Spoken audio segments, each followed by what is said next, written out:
سلامتی ہے، سلامتی ان آنکھوں پہ جو ہدایت پہ نظریں جمائے بیٹھی ہیں، ان کانوں پہ جو ذکر خیر کے منتظر رہتے ہیں، اور ان قدموں پہ جو ہدایت کی راہ پہ گامزن ہے۔ السلام علیکم ورحمۃ اللہ وبرکاتہ۔ میں آپ کو بتا رہا ہوں کہ اب غیر مسلم بڑے کرٹیکلی آپ کی چیزوں کو دیکھ لیں۔ ابھی تو اللہ کا شکر ہے کہ ان کو اردو نہیں آتی اور آپ کو انگریزی نہیں آتی، ورنہ بہت بڑی آزمائش۔ ورنہ تو میں ادھر تو ہفتے بعد لیکچر نہیں، روزانہ ایک لیکچر ریکارڈ کرانا پڑتا۔ نہیں سر، اسلام یہ نہیں کہتا، یہ مولوی کہتا ہے۔ اسلام اور مولوی کو الگ کرنے کے لیے روزانہ لیکچر بنانے پڑتے ہیں۔ وہ انگریزی سیکھیو بھی نہ ہے، گوریاں دی زبان ہے، کافرہ دی نہ سیکھنا۔ کیا عمر فاروق رضی اللہ تعالیٰ عنہ سے متعلق کوئی حدیث موجود ہے کہ انہوں نے قرآن حکیم کی ایک قرأت کے سوا باقی قرأت پڑھنے سے منع فرمایا؟ ہاں، یہ صحیح مسلم میں ایک حدیث ہے۔ منع نہیں کیا تھا، وہ نبی علیہ السلام کے مبارک زمانے میں انہوں نے کسی کو سورۃ الفرقان پڑھتے ہوئے سنا، وہ اور قرات میں تلاوت کر رہا تھا، اور انہوں نے اس کو پکڑ لیا، جو حضرت عمر کا ایک مزاج تھا۔ میں تو صرف زبان سے کہتا ہوں، مارتے بھی تھے۔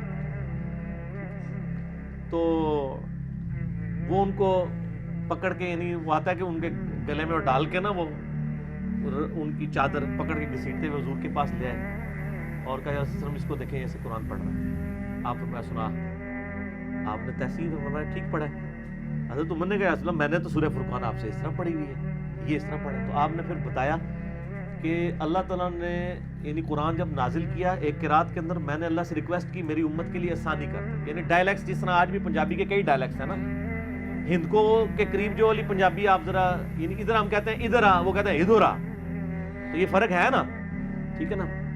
تو اس طرح کے ڈائلیکٹس عربی کے اندر بھی ہیں، تو وہ 7 ڈائلیکٹس میں پڑھنے کی اجازت دے دی گئی۔ وہ 7 قراتیں ہیں، انہی کا اختلاف بخاری میں آتا ہے نا، جو حضرت حذیفہ بن یمان آتے ہیں، کہتے ہیں حضرت عثمان غنی کو کہ امت ڈوب رہی ہے جناب، اہل عراق اور اہل شام کو دیکھیں، ان کے تو قرآن ہی آپس میں میچ نہیں کر رہے ہیں، یعنی وہ ڈائلیکٹس کا فرق ہے۔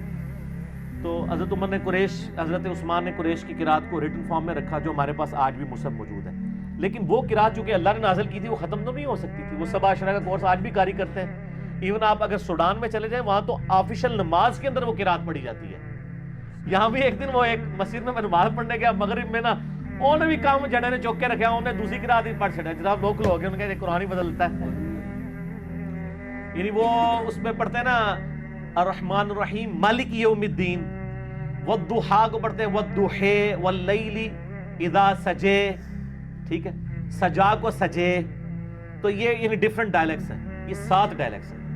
تو نبی علیہ السلام کی دعا کی برکت سے اللہ نے 7 ڈائلیکٹس دیے، وہ آفیشل قرات چل رہی ہیں، اور وہ فرق نہیں ہے۔ اس طرح کی وہ بخاری سے بھی وہ کہتے ہیں نا کہ جی وہ عبداللہ ابن مسعود پڑھتے تھے واللیل اذا یغشا والنہار اذا تجلی وخلق الذکر والانثی، جبکہ ہمارے مصحف میں ہے وما خلق الذکر والانثی، تو دونوں قرات درست ہیں۔ لقد جاءکم رسول من انفسکم، ایک قرات میں ہے انفاسکم، تم میں نفیس ترین، انفسکم اس اسٹیبلش قرات میں ہے، تمہاری جانوں میں سے، یعنی تمہاری اسپیشیز سے، دونوں معنی ٹھیک ہے، ٹھیک ہو گیا۔ تو یہ قرات کا اختلاف تھا، تو سیدنا عمر کا وہ اسٹیبلش ہو گیا۔ ایک اور بڑی زبردست حدیث ہے، یہ آپ مشکات کی جو پہلی جلد کے اینڈ پہ نا قرآن کی قرات کے اختلاف والے چیپٹر میں آپ کو یہ ساری حدیثیں مل جائیں گی، وہ مسلم شریف میں ہے سر، وہ بڑی ایکسٹراڈنری حدیث ہے۔ ابی ابن کعب کہتے ہیں، ابی ابن کعب ان 4 بندوں میں سے ہیں جن سے نبی علیہ السلام کی بخاری میں حدیث ہے قرآن سیکھو۔ ابن مسعود ہو گئے، ابی ابن کعب ہو گئے، ابو منذر ان کی وہ کنیت تھی۔ تو ابی ابن کعب کہتے ہیں کہ میں نے ایک شخص کو قرآن پڑھتے ہوئے سنا، تو یہ تو بالکل ڈیفرنٹ پڑھ رہا تھا، اور میرا گمان تھا میرے سے بہتر وہ قرآن جانتا ہی نہیں ہے۔ میں اسے پکڑ کے حضور کے پاس، یا رسول اللہ سنیں اس کا قرآن، یہ قرآن غلط پڑھ رہا ہے۔ آپ نے سنا اور تحسین فرما دی، آپ فرمایا بالکل ٹھیک پڑھا ہے۔ تو ابی ابن کعب کہتے ہیں کہ حضور کے اس جملے کی وجہ سے میرے دل میں حضور کے لیے ایسی نفرت پیدا ہوئی جو زمانہ کفر میں بھی نہیں تھی۔ کہ یہ کیا، اس کو کچھ اور قرآن سکھایا، مجھے کچھ اور۔ سر دل کے اوپر تو قابو نہیں ہے نا، عقل تو انسان کے اندر موجود ہے، وہ تو سوچنے پہ آمادہ کرتی ہے۔ یہ مسلم شریف کی حدیث ہے، مشکات کی بھی پہلی جلد کے اینڈ پہ آپ کو مل جائے گی۔ وہ کہتے ہیں کہ میرے دل میں ایسی حضور کے لیے نفرت پیدا ہوئی، اور ایسی آپ کی تکذیب پیدا ہوئی کہ یہ جھوٹا شخص ہے، کہ جو جب میں کافر تھا نا اس وقت بھی حضور سے میں اتنی نفرت نہیں کرتا تھا۔ کہتے ہیں یہ میرے دل میں پیدا ہوئی، اور حضور نے میری حالت کو بھانپ لیا۔ آپ نے اپنا جو ہاتھ مبارک ہے نا، میرے سینے پہ یوں مارا، کہتے ہیں گویا میں نے اللہ کو سامنے دیکھ لیا۔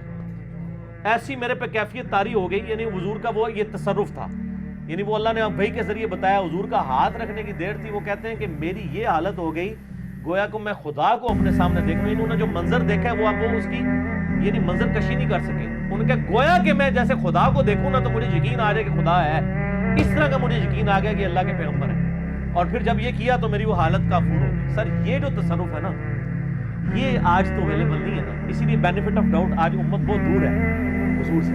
یہ صحابہ کرام کے ایمان کا لیول اس لیے رائز ہوا تھا کہ وہ چیزیں ڈائریکٹلی آبزرو کر لیتے تھے۔ صحیح بخاری میں آتا ہے، ابن مسعود کہتے ہیں ہم نے حضور کے ساتھ کھانا کھاتے ہوئے کہتے ہیں میں نے اپنے کانوں سے کئی دفعہ اپنے لقمے میں سے اللہ کا ذکر کی آواز سنی ہے۔ سر آپ بریانی کی چمچ لے رہے ہو، منہ میں ڈالنے سے پہلے اس میں سے آواز آ رہی ہو سبحان اللہ و بحمدہ سبحان اللہ العظیم، تو تسی جناب پلیٹ چھوڑ کے باہر نہ جاؤ گے کہ جن وڑ گئے۔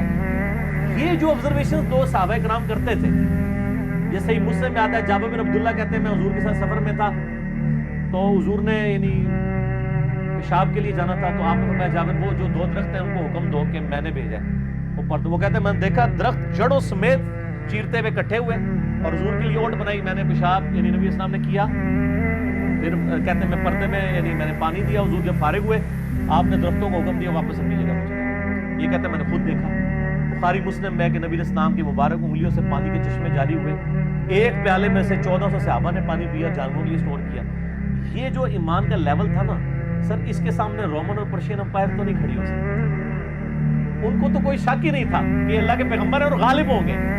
جنگ یرموک میں 60 بندے لے کے حضرت خالد بن ولید چلے گئے ہیں 60,000 کا مقابلہ کرنے کے لیے۔ سر انہوں نے کہا شاید صلح کرنے آ رہے ہیں، ان کا صلح نہیں لڑائی۔ تو مسئلہ ان کا کانفیڈنس لیول تھا۔ تو جب نبی علیہ السلام نے سینے پہ ہاتھ رکھا تو کہتے ہیں گویا میں نے اللہ کو سامنے دیکھ لیا۔ پھر حضور نے کہا کہ ابو منذر اللہ نے مجھے اجازت دی ساتھ کی۔ تو یہ بھی ایک قرات ہے جو اسٹیبلش ہے، یہ صحیح ہے۔ اور اسی حدیث کے اینڈ پہ آتا ہے کہ نبی علیہ السلام نے فرمایا کہ میں نے جب اللہ سے دعا کی تھی نا کہ امت کے لیے آسانی کرے تو میں نے یہ بھی دعا کی تھی اللہ میری امت کو بخش دے، اے اللہ میری امت کو بخش دے۔ اور تیسری دفعہ کی دعا میں نے قیامت کے دن کے لیے سنبھال کے رکھی ہے، میں اپنی امت کی شفاعت کروں گا اور وہ اس دن شفاعت کروں گا جب ابراہیم علیہ السلام بھی میری طرف متوجہ ہوں گے۔ یہ جو حدیث ہے نا مسلم کی کہ قیامت کے دن ابراہیم علیہ السلام بھی میری طرف متوجہ ہوں گے، یہ حدیث کا آخری ٹکڑا ہے اسی حدیث کا جس پہ اعلیٰ حضرت کا شعر ہے، وہ جہنم میں گرا ان سے جو مستغنا ہوا ہے خلیل اللہ کو حاجت رسول اللہ کی۔ جو رسول اللہ صلی اللہ علیہ وسلم سے کنارہ کشی اختیار کرے گا وہ جہنم بھی جائے گا۔ اگر خلیل اللہ بھی محتاج ہے حضور کی شفاعت کے، بخاری مسلم میں کہ حضور کی دعا کے بغیر تو شفاعت کا دروازہ ہی نہیں کھلے گا۔ حضرت ابراہیم تو خود نفسی نفسی کر رہے ہوں گے، ٹھیک ہوگا۔ باقی آپ صلی اللہ علیہ وآلہ وسلم کے جو نام قرآن حکیم سے ہٹ کر آئے ہیں صحیح بخاری اور صحیح مسلم کے اندر وہ کئی ایک نام ہیں، اور آپ صلی اللہ علیہ وآلہ وسلم کی صفات بھی کئی ایک ذکر ہوئے ہیں، وہ آپ کو کمبائنڈ فارم میں مشکات المصابیح میں مل جائیں گی۔ میں آپ کو بار بار کہتا ہوں یہ مشکات ضرور آپ ڈاؤن لوڈ کریں۔ 18 MB کی 3 فائلیں ہیں PDF فارم میں، 6294 احادیث کا مجموعہ ہے۔ اہل سنت کی مین سٹریم کی تمام کتابیں اس میں کور ہیں، بخاری مسلم ابو داؤد ترمذی نسائی ابن ماجہ الموطا امام مالک مستدرک الحاکم اور باقی کتابوں کے یعنی آپ سمجھ لیں نوٹس ہیں۔ اس میں آپ تیسری جلد کے اندر چلے جائیں گے نا تو انٹرنیشنل نمبر کے مطابق 5739 سے لے کر 5978 تک کل 240 احادیث آپ صلی اللہ علیہ وآلہ وسلم کے فضائل پر، آپ کے معجزات کے اوپر، آپ کی کوالٹیز کے اوپر، آپ کے ناموں کے اوپر، یعنی آپ کی شخصیت پوری، آپ کے جو شمائل ہیں اس سے ریلیٹڈ آپ کو یہ کمبائنڈ فارم میں مشکات میں تیسری جلد میں یہ 240 احادیث مل جائیں گے۔